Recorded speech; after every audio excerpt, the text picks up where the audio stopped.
సామాన్యమైన వ్యక్తుల పిల్లలు సమున్నతమైన విద్యా వ్యవస్థలో లేరు కార్తిక్ గారు.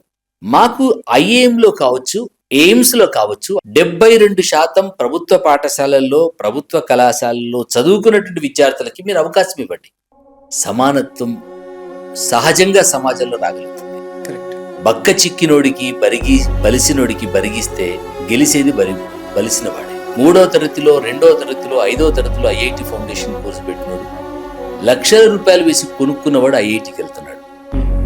అనగారిన బిడ్డలు అక్కడే అడ్డా మీద కూలీలుగా మిగిలిపోతున్నారు. ప్రభుత్వ పాఠశాలల్లో చదువుకున్న విద్యార్థులకి, ప్రభుత్వ కళాశాలల్లో చదువుకున్న విద్యార్థులకి వెయిటేజ్ ఇవ్వండి.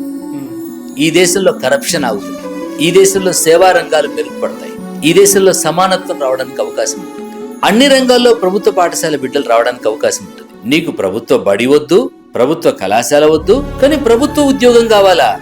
1వ తరగతి నుంచి 10వ తరగతి వరకు ప్రభుత్వ పాఠశాలల్లో చదువుకున్న విద్యార్థులకి, +1, +2 ఇంటర్మీడియట్ ప్రభుత్వ కళాశాలల్లో చదువుకున్న విద్యార్థులకి ఎంసెట్ కానీ, నీట్ కానీ, జేఈ మెయిన్స్ అండ్ అడ్వాన్స్ లో కానీ మీరు వెయిటేజ్ ఇవ్వండి. ఒక కూలీ పిల్లవాడు డాక్టర్ పిల్లవాడితో కలిసి చదువుకోగలిగితే న్యాచురల్గా కూలీ పిల్లవాడు రాణించడానికి అవకాశం ఉంటుంది. ఎప్పుడైతే ప్రభుత్వ పాఠశాలకు వెయిటేజ్ ఇవ్వాలనేటువంటి ఒక గొప్ప ఔదార్యంతో ప్రభుత్వాలు కనుక ముందుకు రాగలిగితే అస్సలు ఈ దేశంలో 78 సంవత్సరాలుగా సాధించని సమానత్వం, సాధించని సామాజిక న్యాయం తప్పకుండా సాధ్యం కాగలుగుతుంది. ఈ దేశం కోసం సాక్రిఫైస్ చేసినటువంటి each and every freedom fighter ఆత్మలు ఆనందపడడానికి అవకాశం ఉంటుంది.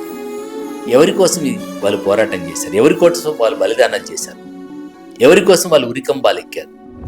ఆ స్వాతంత్ర ఫలాలని సగటు పేద సమాజం అనుభవించాలంటే అందరికీ సమానమైనటువంటి విద్యావకాశాలు రావాలి. అందరికీ సమానమైన విద్యావకాశాలు రావాలంటే సంపన్న పిల్లలు, సగటు పేద పిల్లలు సమానంగా కూర్చొని చదువుకునేటువంటి వాతావరణం కావాలి. మీరు అసంఘటిత సమాజానికి సంబంధించినటువంటి ఆ పేద తల్లిదండ్రులు ప్రశ్నించకపోవచ్చు, కానీ డాక్టర్ పిల్లలు, టీచర్ పిల్లలు, కలెక్టర్ పిల్లలు వెయిటేజ్ ఉన్న కారణంగా వాళ్ళ పిల్లలు గవర్నమెంట్ స్కూల్కి వచ్చిన కారణంగా వాష్రూమ్ గురించి వాళ్ళు మాట్లాడతారు, మధ్యాహ్న భోజనం గురించి వాళ్ళు మాట్లాడతారు, నాణ్యత లేకపోతే టీచర్ని అడుగుతారు, పర్యవేక్షణ కోసం డిఓ ఆఫీస్కి వెళ్తారు. ప్రభుత్వ పాఠశాలల్లో చదువుకున్న పిల్లలకి మాత్రమే ప్రభుత్వ ఉద్యోగాల్లో, ప్రభుత్వ ఉన్నత విద్యా అవకాశాల్లో కల్పించగలిగితే ఈ దేశం కోసం త్యాగం చేసినటువంటి దేశభక్తుల త్యాగానికి సార్థకత.